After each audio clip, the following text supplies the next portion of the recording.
रामानुजाचार्य स्वामी चतुर्भुज जी महाराज श्री वेणुगोपाल मंदिर वृत्त खैरा पलामू पीठाधीश्वर द्वारा आपने कथा को श्रवण किया। ठीक उनसे पहले अवध धाम अयोध्या पीठाधीश्वर जगत गुरु रामानुजाचार्य स्वामी माधवाचार्य जी महाराज श्री राघवपुरम पीठाधीश्वर द्वारा आपने कथा श्रवण की। चलिए मैं भी पावन कथा को निवेदन करूंगा। मैंने निवेदन किया था आपके सामने मानवीय जीवन और कथा, मैंने मानव जीवन और कथा का समन्वय। जब से सृष्टि है तब से कथा है, जब से कथा है तब से सृष्टि है। कब से सृष्टि है? 50,000 करोड़ वर्ष पहले। तो कथा कब से हुई? कथा भी उतनी ही पुरानी है, 50,000 करोड़ वर्ष पहले से कथा हुई है। अंतर इतना ही है कि सतयुग, त्रेता युग और द्वापर युग के प्रारंभ में कथा जो थे कहने और सुनने के रूप में थे, श्रुति के रूप में। कोई कहता कोई सुनता, कोई कहता कोई सुनता, श्रुति के रूप में थे। ये भी द्वापर युग समापन की तरफ कलयुग प्रारंभ होने वाला था। उस समय महर्षि वेदव्यास महाराज इस धराधाम पर आए। वह काल आज से लगभग 6,000 वर्ष पहले, आज से लगभग 6,000 वर्ष पहले द्वापर युग समापन की तरफ कलयुग प्रारंभ होने वाला था। महर्षि वेदव्यास महाराज का इस धराधाम पर प्राकट्य हुआ, जन्म हुआ।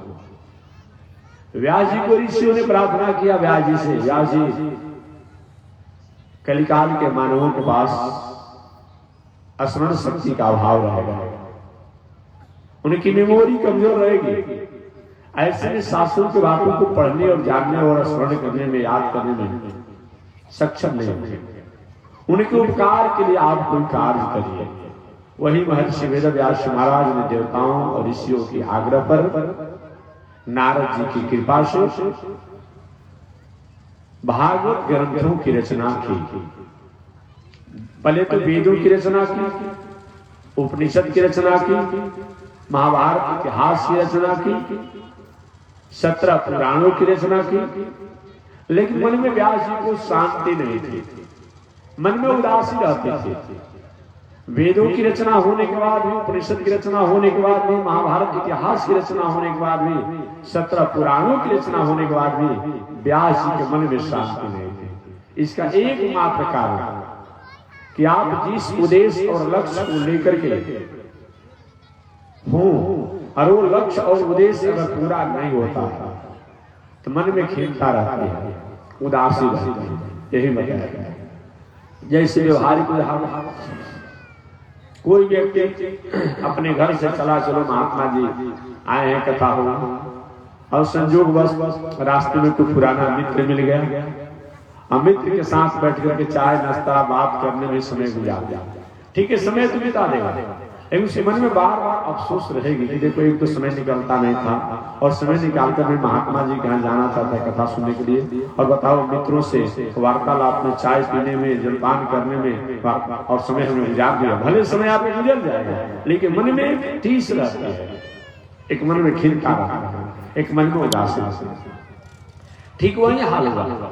महर्षि वेदव्यास महाराज ने वेदों की रचना तो की, उपनिषद की रचना की, 17 पुराणों की रचना की, लेकिन मन में खीनता रही, उदासी रही। इसका कारण एक है कि जिस उद्देश्य और लक्ष्य को लेकर के ऋषियों ने आग्रह किया था, देवताओं ने आग्रह किया था, वो लक्ष्य अधूरा रह गया। महर्षि वेदव्यास महाराज के वेदों को ही पढ़ करके, जान करके, सुन करके, इतिहास महाभारत को पढ़ करके, सुन करके, जान करके, और 17 पुराणों को सुन करके, पढ़ करके, जान करके, उपनिषद को पढ़ करके, सुन करके, जान करके लोग तामसी और राजसी पूजन भी करने लगे, उपासना भी करने लगे, आराधना भी करने लगे।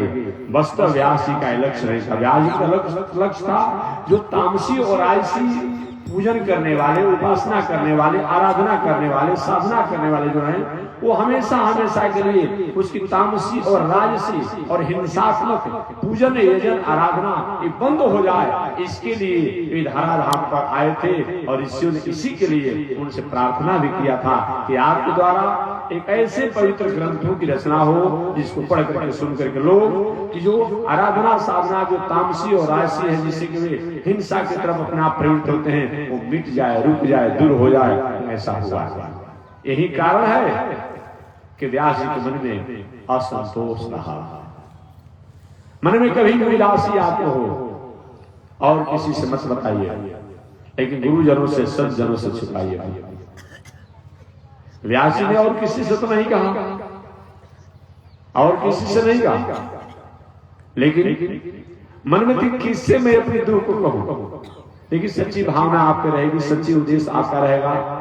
आप किसी से अपनी भावना अपने दुख को नहीं भी कहेंगे तो संत महात्मा अनुभवी लोग के मात्र दृष्टिपात होने से आपके खिन्नता का और उदासी का समाधान हो जाता है। व्यास जी को अपने आश्रम पर बैठे थे, खीन और उदास हो गए, जीने का कोई मतलब नहीं होता है। क्या जीने से क्या मतलब होता है? देखिए, जैसे आपने अपने पुत्र को पढ़ाया लिखाया, बड़ा आदमी बनाया, विवाह शादी कर दिया और उसके बाल बच्चे भी हो जाए, कहीं पुत्र बेटा आपको गाली दे देता है, आपको मार देता है, होता है कब मर जाते तो अच्छा। क्या जीने का मतलब होता है? जिसके लिए मैंने इतना किया आज हमें जवाब सवाल कर रहा है। क्या मतलब होता है? क्या होता है पुत्र, क्या होता है अपने परिवार? और समझिए, पहले तो आप नहीं समझ सकते, लेकिन जब आपको मार दिया, प्रताड़ित कर दिया, अपमान कर दिया, तो बस आपको बार बार बता दो क्या होता है। अब खिन्नता हो जाती है, या तो इससे हम अलग हो जाते या तो कहीं मर जाते तो अच्छा। व्यास जी महाराज ने वेद उपनिषद इतिहास पुराणों की रचना की, और इतिहास पुराण वेदों की रचना और उस ग्रंथों के माध्यम से जब लोग तामसी और राजसी आराधना पूजन और यजन जब करने लगे, तब व्यास जी के मन में खिन्नता हो गई, उदासी हो गई। क्या मतलब होता है? अब मर जाते तो अच्छा, अब जीने का क्या कोई मतलब होता है? यही विचार को लेकर के व्यास जी अपने आश्रम पर थे। लेकिन वो रात मरे तो कैसे मरे? कैसे मरे? कि अपने से गला दबा करके मर जाए, कि पर्वतों से कूद करके मर जाए, कि चट्टान से दब कर मर जाए, कि जल में डूब करके मर जाए, कि वृक्ष से कूद कर मर जाए? ऐसे विचार करे तो व्यास जी कोई मतलब नहीं अब जीने का, जी कर क्या करेंगे? अचानक उसी समय नारद जी का आगमन व्यास जी के आश्रम पर हो गया, और नारद जी का आगमन जो हुआ व्यास जी के आश्रम पर, तो व्यास जी ने नारद जी को प्रणाम किया। और प्रणाम जब किया तो नारद जी मुस्कुराते हुए कहे, व्यास जी उदास है क्या? अरे महाराज, आपने प्रणाम तो किया जरूर, लेकिन आपके मुखमंडल कि भाव को देख करके समझ में आ रहा है कि कहीं न कहीं आप उदास हैं, खीन है। क्या बात है?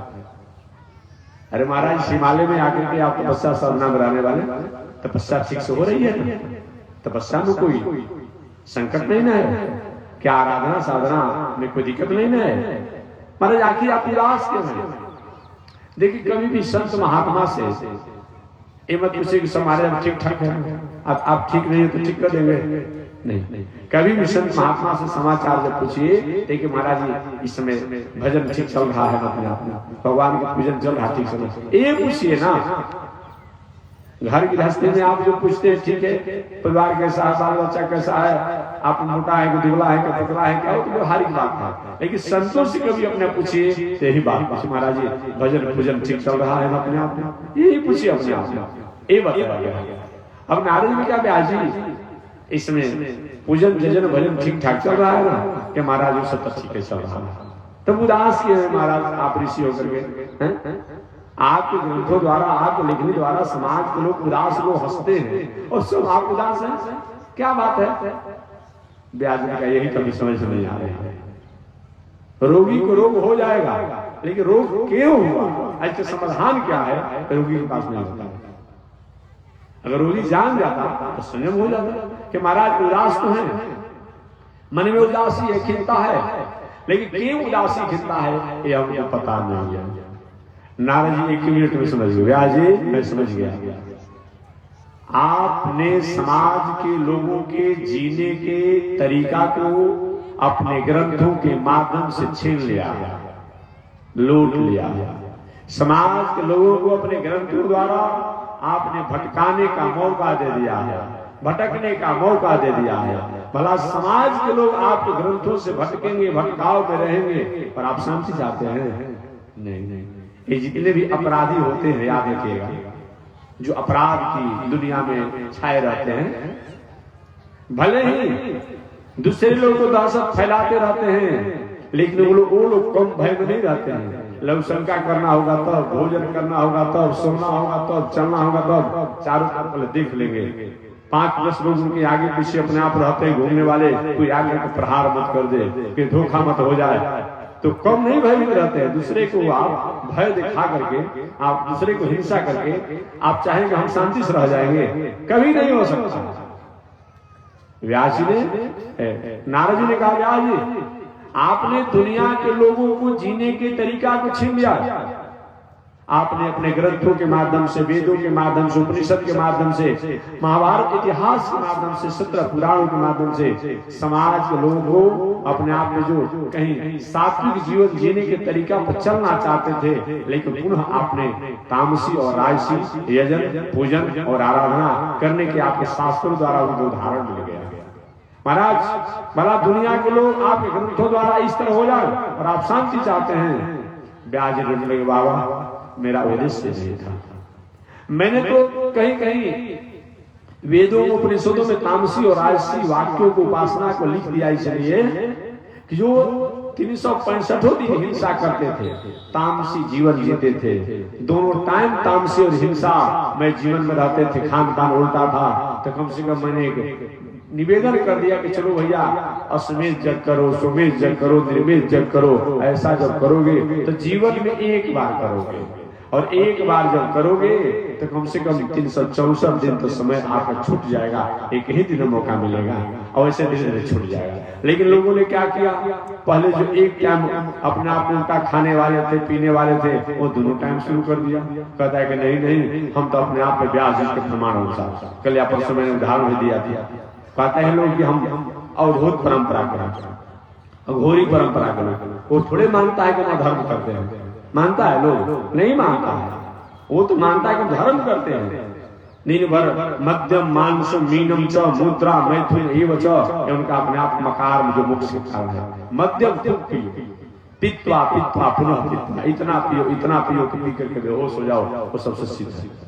मध्यम मांसम मांस मीनम च, जैसे खीरा ककड़ी फूट हुआ खा जाते हैं, तो सिद्ध वही कहलाएगा जो अपने आप में कांचा मछली को भी खा जाता है, यही मानता है। मध्यम मांसम मीनम च मुद्रा मैथुन एव च, और अपने आप में एक भैरवी चक्र होता है, उसमें कोई भी आदमी उसके साथ दुष्कर्म कर दिया जाए तो उसमें नहीं माना जाएगा।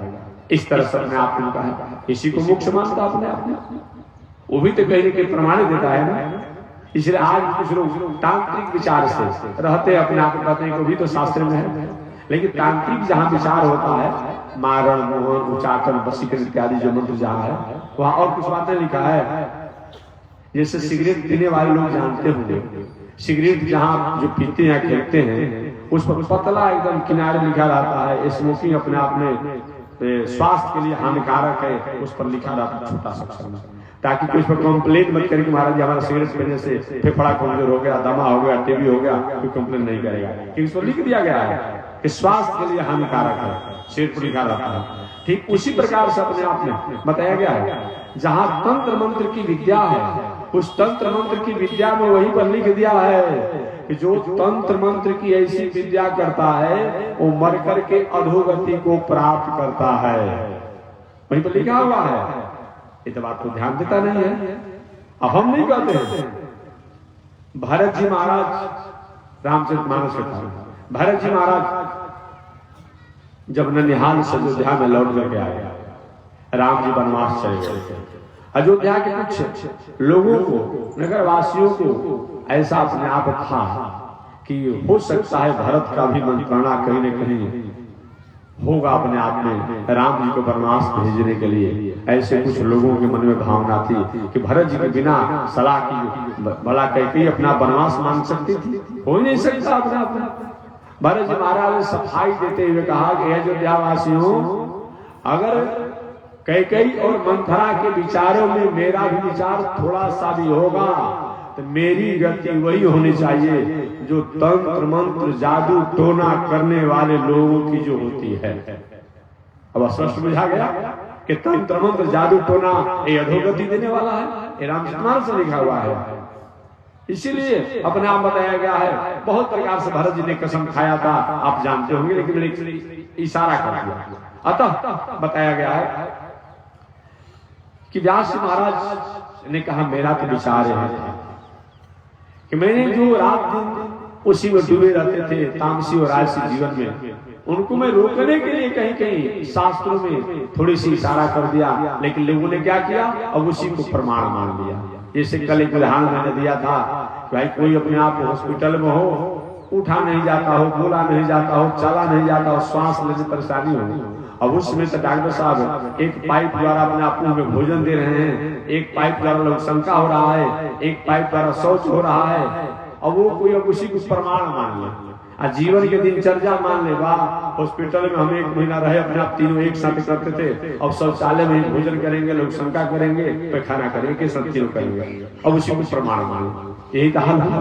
यदि किंचित कहीं शास्त्रों में, पुराणों में, ग्रंथों में कोई ऐसी बात आती हो तामसी और राजसी, तो समझना चाहिए कि विषम परिस्थिति के लिए, आपातकालीन के लिए है, वो दिनचर्या नहीं है। याद रखिएगा, वो दिनचर्या नहीं है, वो हमारे जीवन जीने की प्रणाली नहीं है। वो विषम परिस्थिति में ऐसा हुआ है, ये जान करके धीर पुरुष, वीर पुरुष और अपने आप में जो होते विवेकी पुरुष है, इसको स्वीकार करते हैं। लेकिन कुछ लोग उसी को प्रमाण मान लेते हैं और प्रमाण मान करके अपने आप में उसी द्वारा जीवन जीने लगते हैं। ये अच्छी बात नहीं, अच्छी बात नहीं। इसलिए कोई किताबों में अगर प्रमाण दे करके कहे महाराज हम तो शास्त्री के प्रमाण दे रहे हैं अपने आप में, तो समझना चाहिए कि कोई तामसी राज अपने आप में और राजसी कोई वाक्य हो या किसी प्रकार का यजन हो, पूजन हो, तो वो उस काल के लिए, उस व्यक्ति के लिए, उस समय के लिए है, हमेशा के लिए मान्य नहीं है। इस तरह से मैंने उदाहरण मैंने बताया कि रोगी आदमी के उस काल की जो दिनचर्या था, हमेशा की जो दिनचर्या नहीं। इस तरह हमारे नारद जी महाराज ने कहा व्यास जी यही कारण है कि आपके मन में उदासी है। व्यास जी ने कहा प्रभु गलती हो गई, आप कोई उपाय बताइए उदासी मिट जाए। नारद जी कहा आपको प्रायश्चित करना पड़ेगा, और प्रायश्चित छोटा मोटा प्रायश्चित नहीं करना पड़ेगा। आपने ग्रंथों द्वारा समाज के लोगों को भटकने का मौका दिया है व्यास जी, अतः आपको एक ऐसे पवित्र ग्रंथों की रचना करनी होगी जिस ग्रंथों को पढ़ करके जो लोग भटकने की आगे मौका में हैं उनको मौका न मिले, और जो भटक रहे हैं आपको ग्रंथों को पढ़ करके शासित हो जाए। जब तक ऐसा नहीं करेंगे व्यास जी, तब तक से आपकी खिन्नता, आपको उदासी जाएगी नहीं। व्यास जी ने कहा नारद जी से बाबा थोड़ा सा शरीर पर भी ध्यान दीजिए हमारे।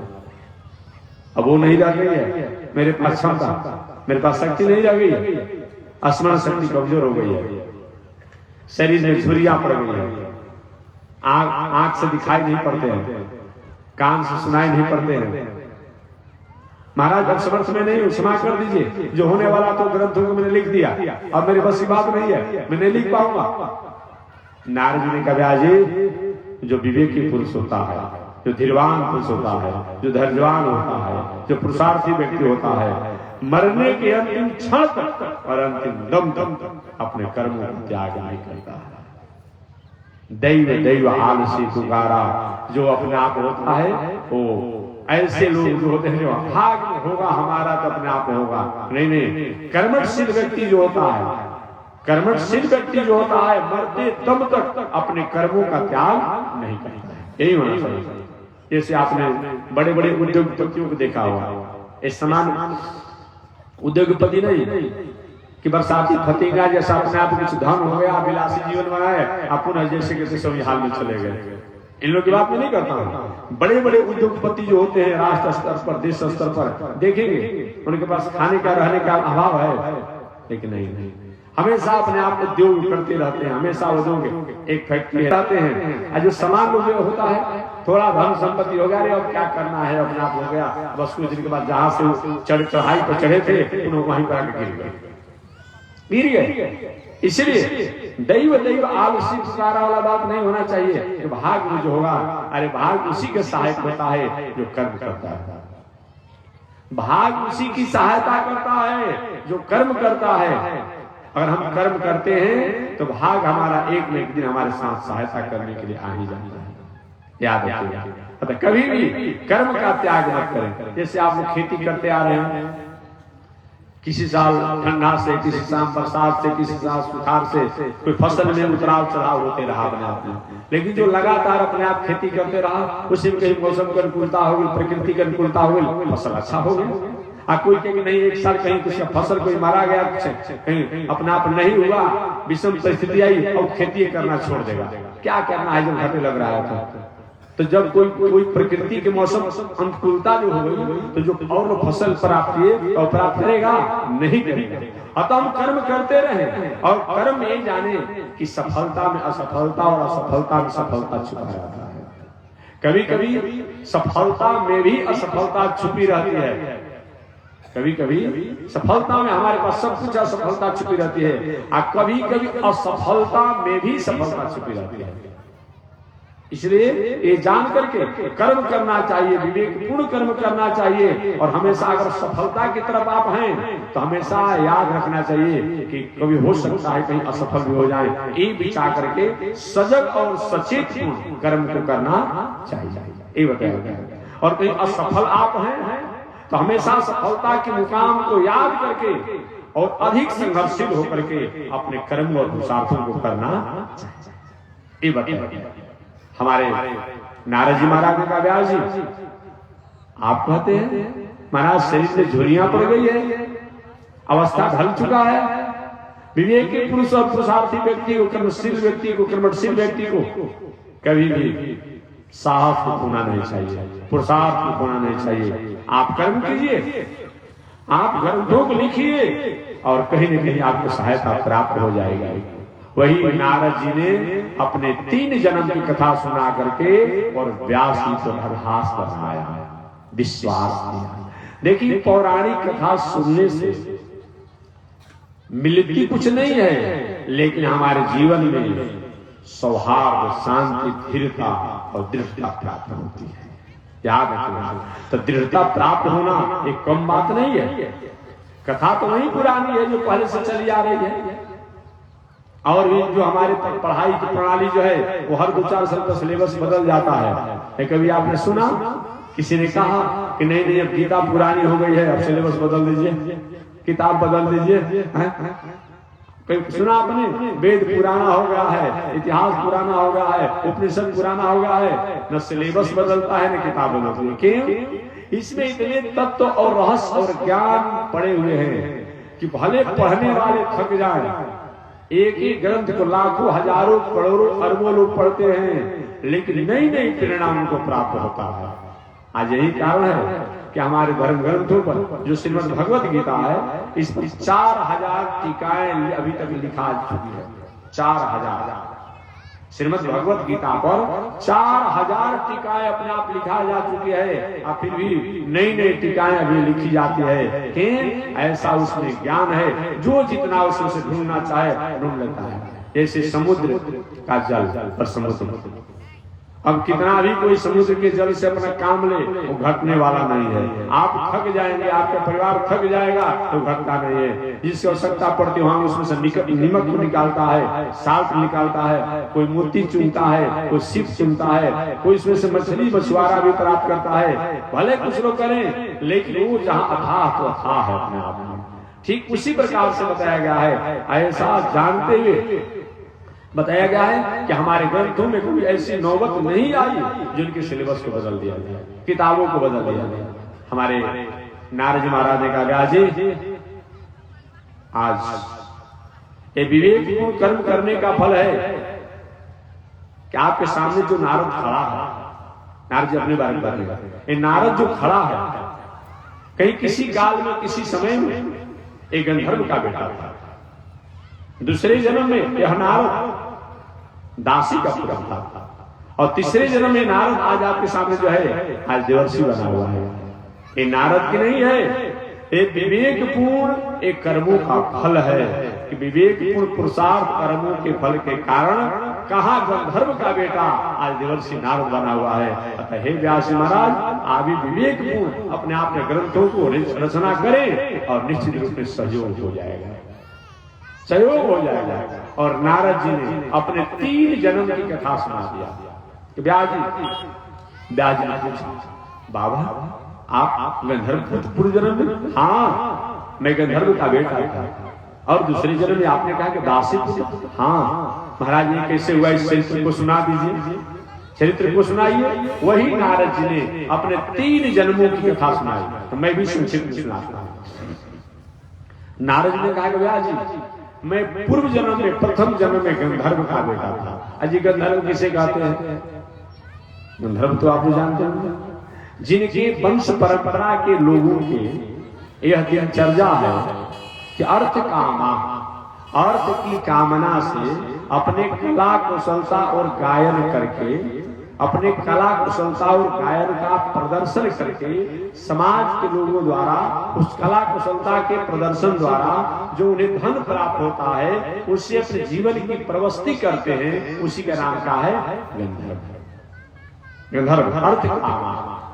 नारद जी ने कहा, मैं प्रथम जन्म में गंधर्व का पुत्र था, लेकिन व्यास जी सबसे बड़ी आश्चर्य थी। नारद जी कहते हैं, मैं गंधर्व का पुत्र तो था, लेकिन कभी भी अपने वाणी द्वारा मैंने अश्लील और अमर्यादित गान नहीं किया।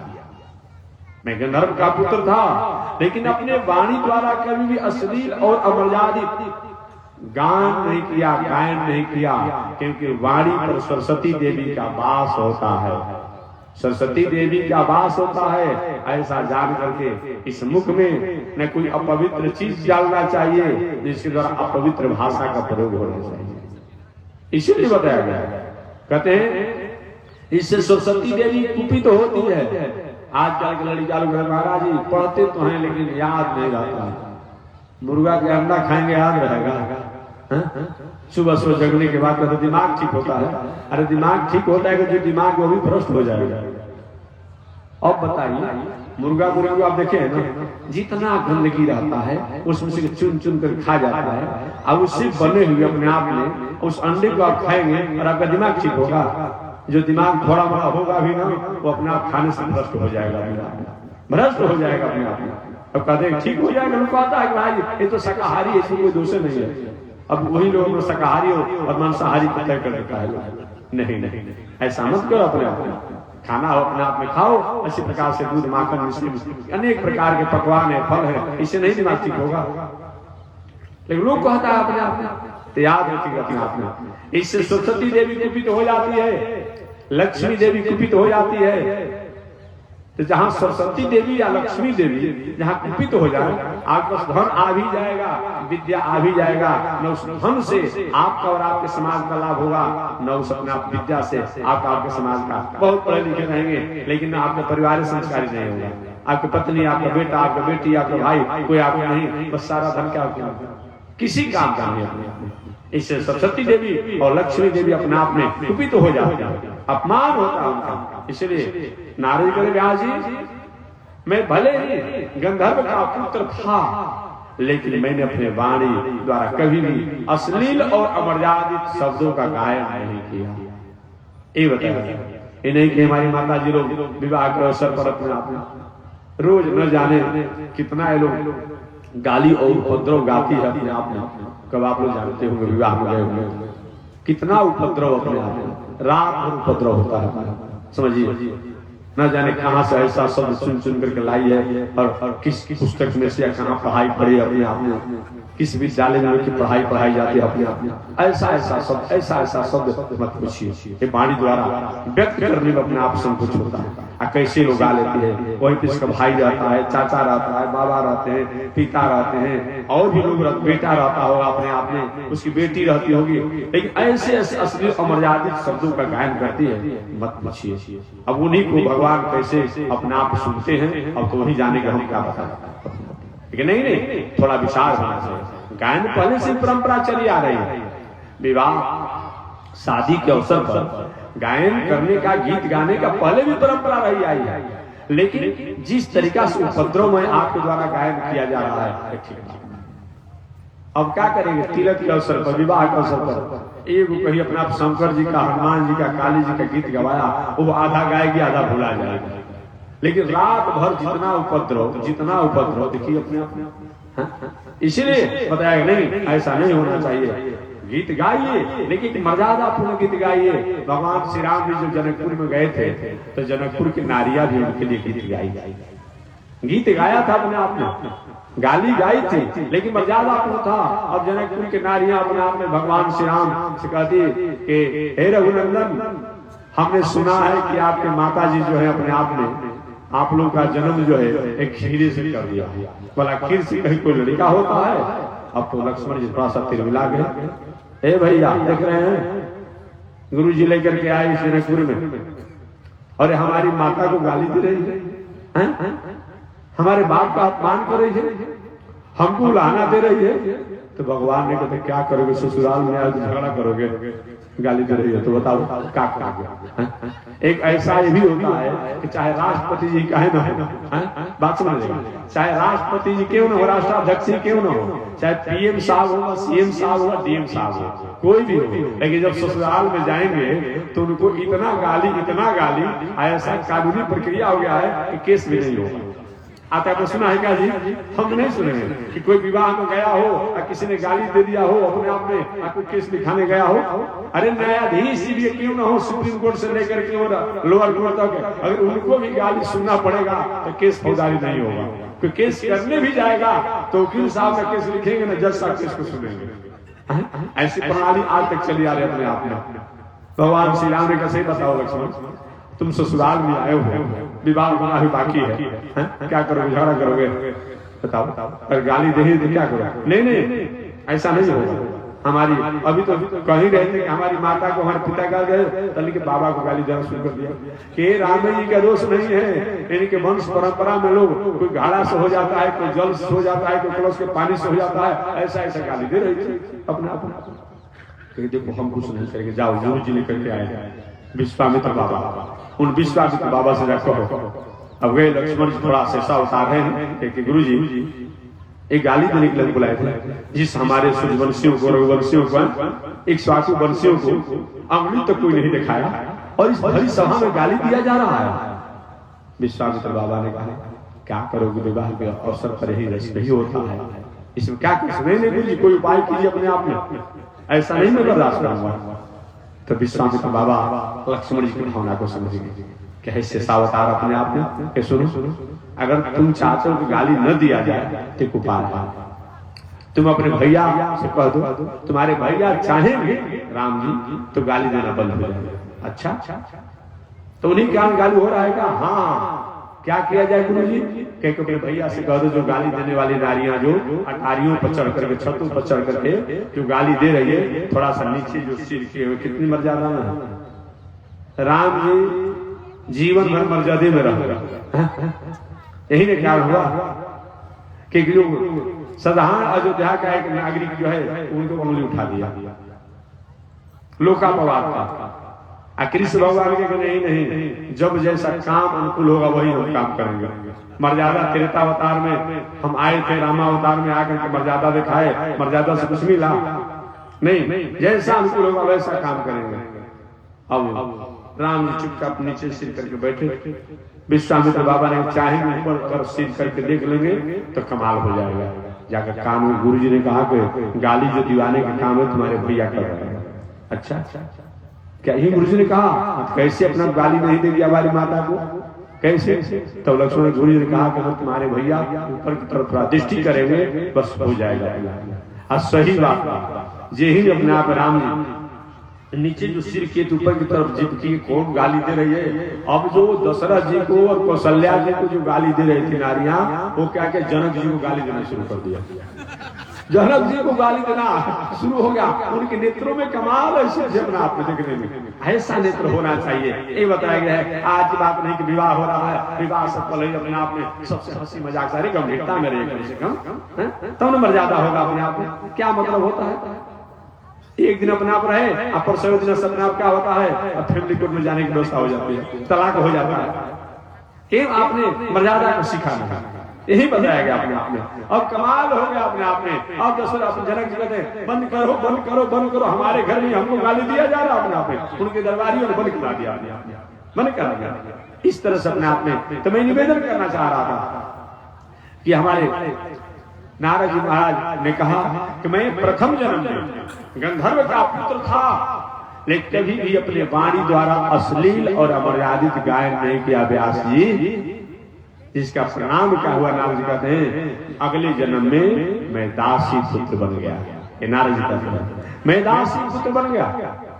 लेकिन एक बहुत बड़ा विषम परिस्थिति व्यास जी मेरे घर में आई कि जिन ही मैं अपनी माता द्वारा जन्म लिया, एक तरफ मेरे जन्म की खुशी मनाई जा रही है तो दूसरी तरफ मेरे पिता की मृत्यु हो जाती है।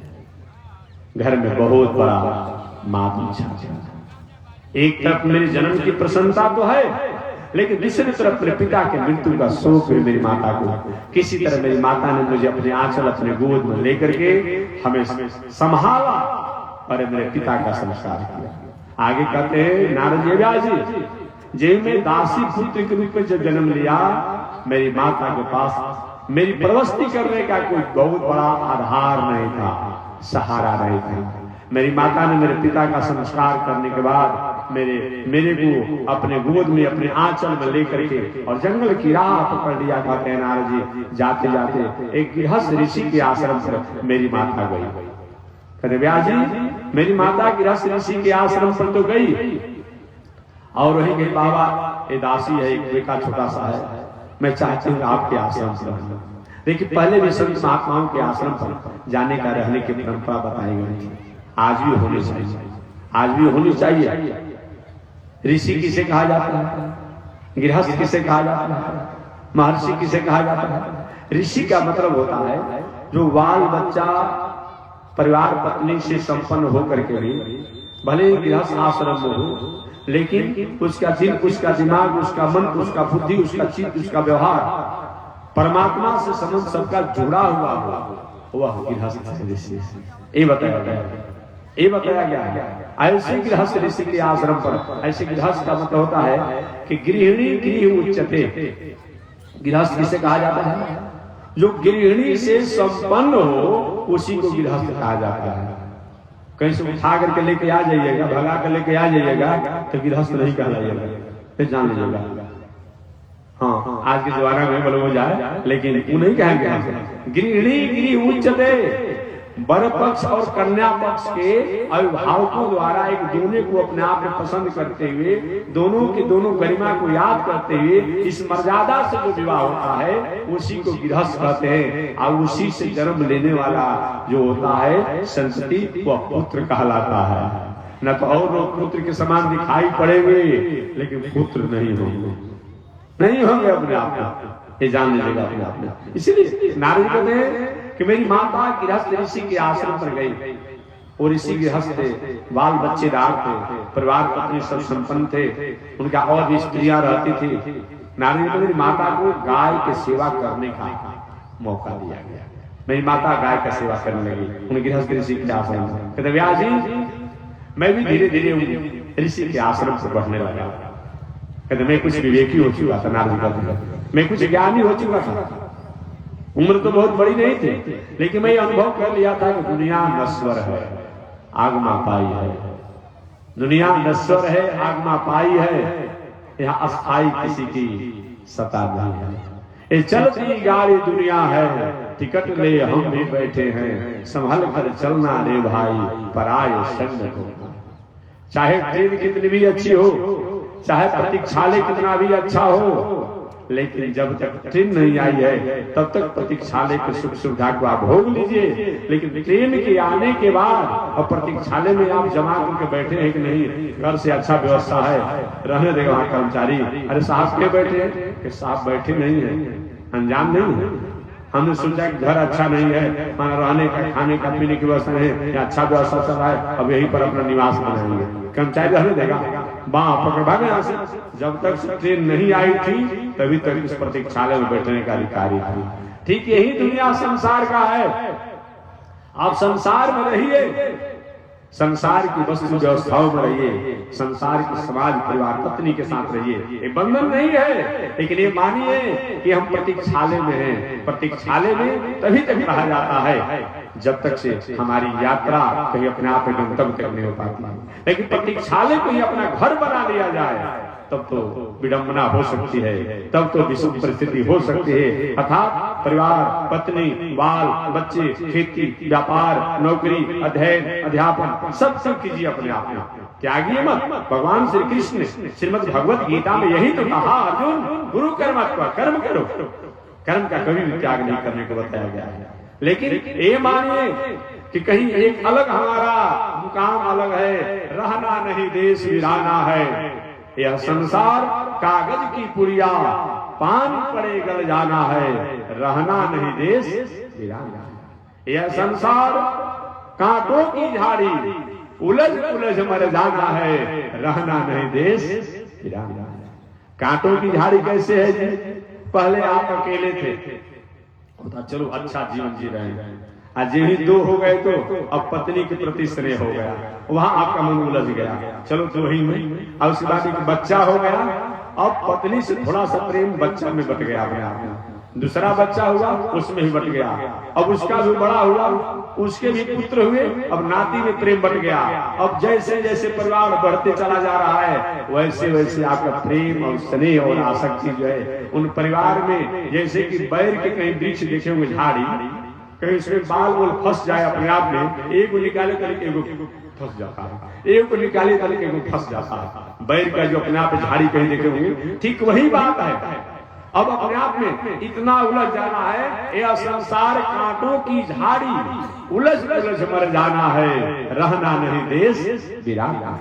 ये बातों को याद रखिए अपने आप में। इस तरह से अपने आप में नारद जी कहते हैं, व्यास जी मैं गृहस्थ ऋषि के आश्रम पर था, लेकिन वे गृहस्थ ऋषि थे भले, इस गृहस्थ आश्रम में रह करके भी वो विदेही थे अपने आप में। मेरी माता को गाय दुहन का मौका मिला था और गाय की सेवा करने का मौका मिला था। नारद जी कहते हैं मेरी माता गायों की सेवा करती थी अपने आप में। समय पाकर कुछ दिनों के बाद नारद जी कहते हैं कि मैंने देखा कि सन्यासी संत महात्मा जग करने के लिए चतुर्मास करने के लिए आ गए, और 4 महीना तक सन्यासी चतुर्मास करने की परंपरा में आ गए। आज भी पहले के जमाने में भी चतुर्मास करने का संतों की गरिमा रही है, संत और शास्त्रों की गरिमा रही है अपने आप में, लेकिन इसकी मर्यादा रहा है अपने आप में। आज तो जो व्यक्ति है सब चतुर्मास कर रहा है, न जाने चतुर्मास का समय भी नहीं रह गया। चतुर्मास के समय शास्त्र में 3 प्रकार का चतुर्मास बताया गया है। अपने मन से 4 महीना कहीं कोई रह जाओ चतुर्मास नहीं कहलाएगा, जानिएगा। अब लोग देहातों में भरमा देते हैं कि चतुर्मास में होता क्या है, कोई भी संत महात्मा अमलात्मा विमलात्मा ज्ञानी जो है कहीं अपने आप में 12 महीना में 4 महीना बरसात के समय में एक जगह रह करके भगवान का चिंतन ध्यान निध्यासन करना एक चतुर्मास व्रत है, ये बताया गया है। उस चतुर्मास व्रत के अवसर पर बताया गया कुछ दिनचर्याएं होती है, इतना जप करना है, चीज नहीं खाना है, ऐसे नहीं करना है, नदी नालों को बहुत पार मत कीजिए, बहुत कुछ बताया गया है। उस नियम को पालन करना चाहिए। वो चतुर्मास 3 प्रकार का कौन कौन है? एक चतुर्मास को सीधा साधा जो हमारे पूज्य गुरुदेव श्री चिदंडी स्वामी जी महाराज किया करते थे, आषाढ़ सावन भादो कुवार, माने आषाढ़ प्रतिपदा, आषाढ़ कृष्ण पक्ष प्रतिपदा से लेकर के और आश्विन माने कुवार के पूर्णिमा तक ये 4 महीना एक जगह रह करके पूजन भजन जजन इत्यादि करना एक क्या है, एक प्रथम चतुर्मास है। इस चतुर्मास को भगवान श्री राम किए थे। भगवान श्री राम इस चतुर्मास को किए थे। आप पढ़े होंगे रामचरितमानस में, बरसा विगत शरद ऋतु आई, लक्ष्मण देख परम सुहाई, फूले काश सकल मई छाई, जनु बरसा तन जनिए बुढ़ाई, बताया गया है। आप पढ़े होंगे। एक चतुर्मास जो स्वामी जी महाराज हमारे करते थे। दूसरा चतुर्मास हरिशैनी से देवोत्थान। हरिशैनी होता है अपने आप में आषाढ़ शुक्ल पक्ष एकादशी से लेकर के कार्तिक शुक्ल पक्ष एकादशी तक, ये भी अपने आप में एक दूसरा चतुर्मास बताया गया है। और दूसरा चतुर्मास बताया गया है पक्षा वही मासा, पक्ष को भी महीना कहा जाता है। तो बताया गया है सावन का 2 पक्ष, अब भादों का 2 पक्ष, एक 4 महीना पक्ष सुनते हैं, 15 दिन का एक पक्ष होता है। तो पक्षा वही मासा, तो सावन का 2 पक्ष और भादों का, मैंने बरसात का मुख्य समय यही माना जाता है, सावन और भादों, बरसात अधिक होता है। इस तरह 3 गो चतुर्मास होता है। अब ये नहीं कि जब कोई 4 महीना कहीं पढ़ जाओ चतुर्मास से कहला है, आके नहीं लोग ये। और सबसे बड़ी विडंबना संत महात्मा ज्ञानी के लिए ये अभी नहीं कि 6 महीने घर रहता है और 4 महीने घर का खेती कराएगा, आया के कहीं झंडा गाड़ के चतुर्मास करता है, अपने घर जाकर परिवार पत्नी बाल बच्चों के साथ बना रहता है। और जब देखता है कुछ अपने आप आय के स्रोत की बात है तो आकर झंडा गाड़ कर अपने आप बन जाता है। कहे कि संत महात्मा के पेट पर लात मारो भाई, जाओ ना करो अपने आप पर कोई काम करो। इस संत महात्मा में ऐसा ही कर रहा है लोग। 100 में लगभग 98% ऐसे ही लोग हैं। दाढ़ी मुश्त भाई तो प्रकृति कहते हैं 2-4 महीना में बढ़ जाएगा, लाल कपड़ा बाजार में मिल जाएगा, कमंडल त्रिशूल कहीं दुकान पर मिल जाएगा, अपने आप में यही चतुर्मास में होता है, भेष बना लेता है। लेकिन उसको पहले का और उसके बाद का दिनचर्या देखिए अपने आप में, न समाज के कोई अपने आप उसको सामाजिक व्यवस्था से मतलब है। अब रहता है घर परिवार पत्नी बाल बच्चों के साथ, लेकिन समाज में अपने आप झंडा गाड़ उड़ कर अपना करता है। लोगों का भी अपने आप में कभी कभी प्रश्न करता है कि महाराज जी अमुक संत आए कोई झंडा गाड़ा, कोई कुछ किया, अब बिना झंडा गाड़े कार्यक्रम शुरू कर दिए। हमने कहा कि हमसे शास्त्र प्रमाण पूछिए ना, कहीं ऐसा किताब में लिखा है क्या कि कोई कथा कहे कोई जगह तो झंडा गाड़ ही देना चाहिए अपने आप में? हम तो नहीं सुने। अरे दूसरी बात छोड़िए, हमारे महापुरुष जो पूज्य गुरुदेव सिद्ध दंडी स्वामी जी महाराज थे, वो जग के अवसर पर जगशाला में अपने आप में झंडा की बात करेंगे तो झंडा तो वो गड़ा हुआ है, ये बना है कि नहीं बना है? ये झंडा नहीं अब समझ आ रहा है, बताइए ना। कहते हैं महाराज हनुमान जी का झंडा नहीं गड़ा, हनुमान जी झंडे पर रहेंगे, हनुमान जी अपने आप इस फोटो में नहीं है, अपने आप में यहाँ नहीं है। लोग कहता है ऐसे कुछ उन लोगों द्वारा ऐसा दिग्भ्रमित अपने आप व्यवहार और प्रचार कर दिया गया है और उसी को लोग धर्म मान रहा है। महापुरुषों ने जो आचरण था उसको नहीं मान रहा अपने आप में, लेकिन वही मिल हो गया अपने आप में। अरे झंडा अपने आप ही कहाँ लिखा है कि अपने आप कोई पूजा पाठ करे तो नहीं अपना हनुमान जी का झंडा गाड़ी के शुरू कीजिए, ऐसे थोड़ी कहीं अपना लिखा हुआ नहीं। इसलिए बताया गया झंडा मतलब एक होता है कि हम कार्य प्रारंभ, झंडा किसी प्रकार के गाड़ने का मतलब क्या होता है कि भाई हम किसी प्रकार के जो कार्य का एक प्रारंभ की सूचना है अपने आप में हमने वहां कर दिया, लेकिन वो सूचना अपने आप हम संकल्पों द्वारा कर सकते हैं, हम संकल्पों द्वारा कर सकते हैं, ये बताया गया है।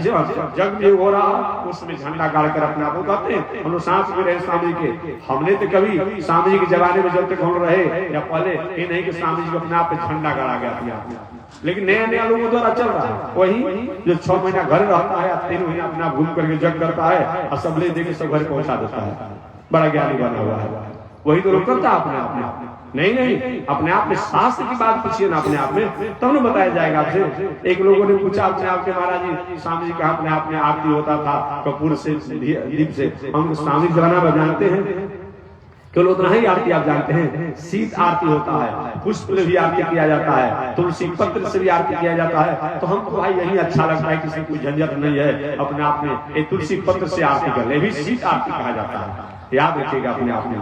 कभी कभी एक जगह थोड़ा सा दुर्घटना हो गया था कि कभी अपने आप में आरती करने वालों के द्वारा कुछ संयम के कारण कपूर कहीं अधिक डाल दिया, कहीं कुछ कर दिया, तो थोड़ा सा जहाँ था कुछ कहीं अग्नि की अपने आप में विवस्था हो गई थी, तो हमने कहा कि नहीं तब शास्त्र की बात है ही, अपने आप में यही किया जाए, तुलसी पत्र द्वारा अपने आप शीत आरती होता है। तो शास्त्रीय बात में पूछिए हमसे कि शास्त्र के कोई है और आपके मन में ये होता था, ऐसा क्यों नहीं कर रहे, ये कोई थोड़ा मतलब होता है। तो मैं निवेदन करना चाह रहा था कि हमारे व्यास महाराज ने नारद जी की जीवन चरित्र को सुना। कहा नारद जी ने व्यास जी मैं अपने आप प्रथम जन्म में गंधर्व का पुत्र था, लेकिन दूसरे जन्म में मैं जब दासी पुत्र बन गया, मेरे पिता की मृत्यु के बाद मेरी माता ने गृहस्थ ऋषि के आश्रम में जाकर के गोद में लेकर के मेरा लाड प्यार स्नेह किया।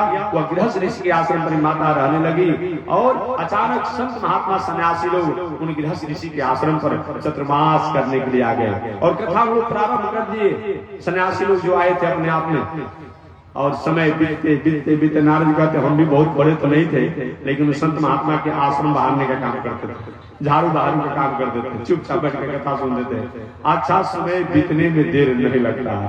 देखिए भी यही पर 2 महीना 3 महीने से कार्यक्रम का अपना समय लिया गया था, लेकिन कैसे 3 दिन समय बीत गया।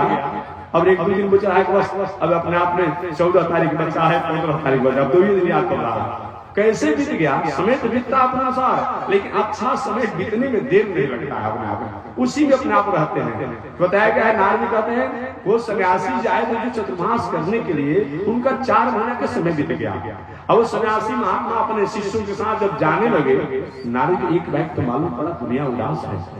अरे ये दुनिया तो नश्वर है अपने आप में। नारद कहते कि व्यास जी, मैं दौड़ते हुए गया और सन्यासी के चरणों पर पकड़ लिया और पकड़ लिया का बाबा जा रहे हो, 4 महीना मैंने सेवा किया है, हमें भी कुछ आधार दे दीजिए ना, हमें भी कुछ अपने आप को जीवन जीने का तरीका बता दीजिए ना, आत्मनिर्भर जीवन जीने की कला बता दीजिए, कैसे मैं जीऊं, हमको साफ से चलिए, मैं आपका कमंडल हमेशा रखूंगा, लोगों को साफ करूंगा, आपके आश्रम की सफाई करूंगा।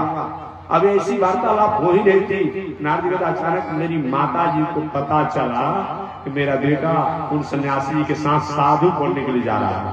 ये माता जी लोग संत महात्मा के प्रति आदर करती है, लेकिन बेटा कहीं साधु बन जाए ऐसे उठा घुसा दिक्री करते रहते हैं। चोर बन जाए कोई मतलब नहीं है, हर 15 दिन में उनका बिल कराते रहेगा अपने आप में, लेकिन साधु न बने अपने आप में, ये ध्यान रखना अपने आप में। अब नारद जी कहते मेरी माता दौड़ते हुए आई और आगे साधु बनने